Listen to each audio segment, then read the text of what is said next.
One of my favorite SEO copywriting projects are case studies, but the very first step tends to trip up so many business owners. That's deciding who to feature in the case study and then what to even ask them in the interview. You don't have to worry about doing this part alone anymore, thanks to the 4-day email course I've created to walk you through who and how to interview for a case study. I'm showing you my very own process to capturing client word gold, starting with a handy-dandy interview questions list and ending with a live call all about how to spot good quotes and use them to create a compelling story arc. You get all of this and more for $22. Yeah, the party starts September 17th and the link to join is in the show notes. Well, hello, and welcome to SEO Shorts, a private podcast by the very same co-hosts of the Simple and Smart SEO Show, Brittany and Crystal. Here, you can experience way more actionable episodes. Think of them as mini SEO masterminds. Each week, we'll be walking you through a different task that supports your SEO strategy. You'll learn exactly how to take simple and smart action with step-by-step walkthroughs and quick explanations of how your effort will impact your business's searchability. And now, it's time for this week's SEO Short.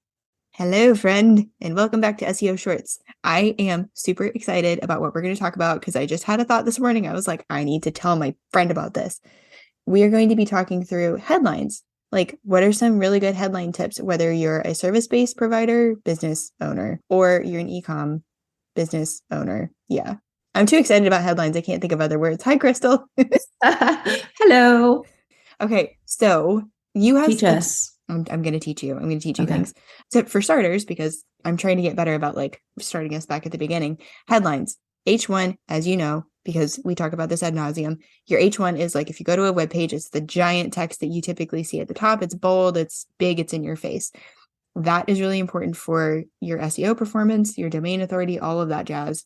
And it's definitely a place that you want to include some keywords. As you go down the page, you have H2s and H3s. Those are also important.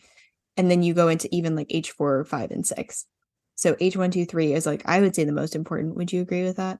H1, yeah. H1 for sure. But like H2 and 3 also kind of having some weight in there. Well, yeah, especially as we talked in our main podcast about making sure there's keywords in there. I can share really quick how I do it in Shopify, like with the H2s and H3s.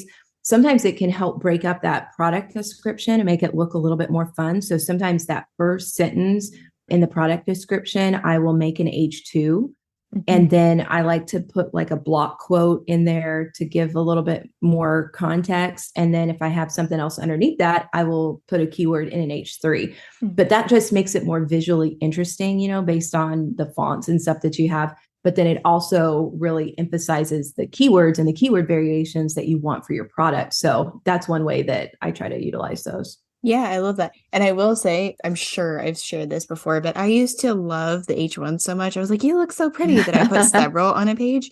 Yeah. Don't be like Brittany, because every page only has one H1 and you're not using the headlines in a way that's just like, oh, this is pretty. You're using it strategically, just like what Crystal was saying. So you've got the H1 at the top, and then you have an H2, and then you have an H3. And then as she's talked about with Surfer, and maybe you want to hit on that again, you kind of use them to break up the ideas throughout the page. Yeah, absolutely. One thing I would also add about, you know, for e-commerce with the titles and the H1s is that usually a title is supposed to be like 50 to 60 characters. And with e-commerce, a lot of times people want to do like red t-shirt, you know, that's not 50 or 60 characters.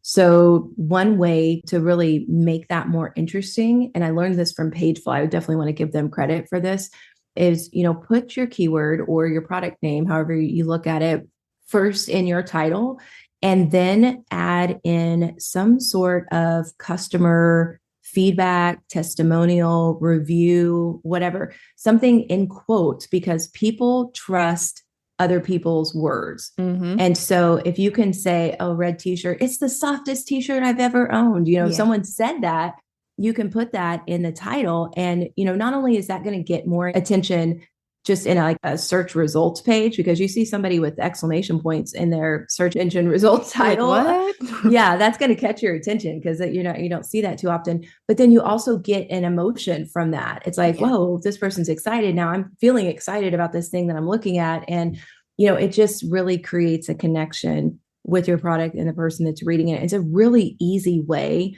to, incorporate your client's words. The last thing I'll say about it is for those of us who are handmade sellers or sell on a platform that we don't own, like whether it's eBay or Amazon or Etsy or whatever, this is a way for you to take back control of the reviews that you've gotten, and really get credit for them. So don't be afraid to go back and just kind of look through the reviews of what people have said about your product and then use those words in the actual product title and just check out your conversions and watch them go up. I thought that was such a brilliant tip. And I'm glad that you shared that because it was like, oh my gosh, like why has no one else ever talked about this? Although you said you learned it from Pagefly. So really brilliant. Yeah. And if you're interested in stats on that, I think the survey was done years ago. So it's probably higher than this, but the stat that everyone references is about 80% of online shoppers trust reviews and testimonials equal to that of like a recommendation from a friend or family member. So it matters. And if you can put it in your headline, like Crystal's saying, your client's words, they're going to say stuff better than we could ever think to say stuff. So love that use of testimonials. If you're curious about how to create these headlines, this question has come up like so many times in my DMs and in Voxer this week. And this is actually what inspired this episode. So many people have been like, how do you create headlines? Like, what do you think of when you're creating headlines? So I have found if I'm really stuck, what I usually do is I'll say like, what is the problem that someone is having that they want help with? Sometimes it's not even a problem. It's a desire. So like going to the red t-shirt, they might just want a red t-shirt. They don't have a problem. Like maybe their red t-shirt got shredded in the dryer. I don't know. Maybe like they had to clean the dog off with it. I have no idea. So think of the problem or desire and then write about that. Or think about the transformation that they want. So those are two things. It's kind of like the beginning, like where they're at now, or it's like the end, like where do they want to be? Those two ideas really help me create some of the best headlines. Yeah, absolutely. One last thing with headlines, just from over the years working with Pinterest and different things, numbers work in headlines. Yeah. Especially odd numbers. I can't cite the source of this one. But odd numbers, for some reason, like a lot of times outperform even numbers. And then if you have like an article from 2020, go in and update it with the current year. Yeah. And then, let's be a good citizen here and update the article a little bit too, But people also want to see the most recent information. Yeah. I mean, I know when I look and I search for something, I'm like, look, I don't want anything from 2019. No. I want to hear what's going on in 2023. So that's two more little tips for you as well. I love that. Okay, so there you go. You have your mission. Go write some headlines, share them with us. Or even if you have other tips on like how you create your headlines, if anything has worked, share it with us. We've got the chat thread. And then, of course, before we leave, we just want to thank Leah and Marcy of the Podcast Effect. Thank you for making us sound so lovely. If you are interested in creating your own private podcast, Crystal has mentioned before, and I thought it was so sweet. I had them help me with my case study training private podcast. So they've done that. Which was awesome. Yeah. Thank you. I had a lot of fun doing it. I'll have to update it soon. Yeah. It made me want to have a private podcast, but I was just like, we have one. Yeah. That's true. Never mind. I don't need another one. What am I talking about? Crystal, no, you have I'm good. One. Surprise. Yes. Okay. Oh my gosh. Okay. On that ridiculous note, we will talk to you next week, friend. Bye. Bye.